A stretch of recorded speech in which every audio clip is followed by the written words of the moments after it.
ఎండు పెట్టుకున్నాను ఇదన్నా కనుకనా ఆ చెల్లి దండ పడుతుంది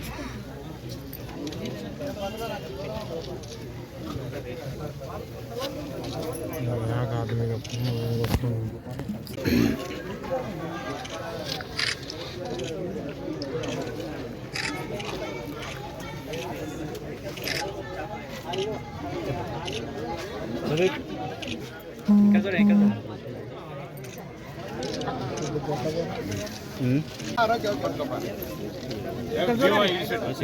ఫోటో క్లియర్ ఫోటో బాగా వస్తుంది.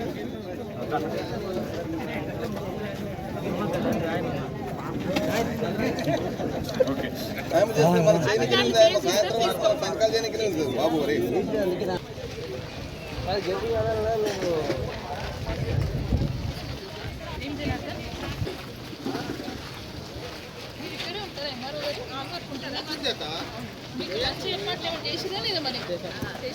అందరు లైన్ గా ఉండండి దయచేసి.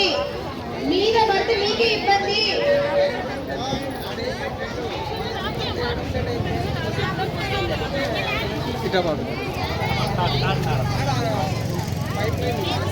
రెండు రోజులకి మన మహిళల కోసం ప్రత్యేకంగా ఉచిత బస్సు ప్రయాణం మొదలు పెట్టిన సంగతి తెలుసు. అలాగే ఆరోగ్యశ్రీ కార్డు 5 లక్షల నుంచి 10 లక్షలకి బీమా పెంచుకొని అది అమలు చేసుకునే ప్రక్రియ కూడా మొదలైంది. అది కూడా అతి త్వరలోనే అమలైపోతుంది. కాబట్టి వాటిని మిగిలించి మిగతా 6 గ్యారెంటీలో మిగతా ఏవైతే పథకాలు సంక్షేమ పథకాలు ఉన్నాయో అవన్నీ కూడా నేరుగా మన ప్రజల వద్దకే తీసుకెళ్లాలనే ఉద్దేశంతో ప్రభుత్వం పెద్దలు రేవంత్ రెడ్డి గారు తీసుకున్న ఈ నిర్ణయం, అంటే కాంగ్రెస్ పార్టీ ఆవిర్భావ దినోత్సవం రోజు ఈ నిర్ణయం తీసుకున్నాడు. అంటే ప్రతి గ్రామానికి ప్రజల వద్దకే పాలన అనే మాటకి సంపూర్ణంగా ఒక అర్థం తీసుకొచ్చే విధంగా కొన్నిసార్లు అంటే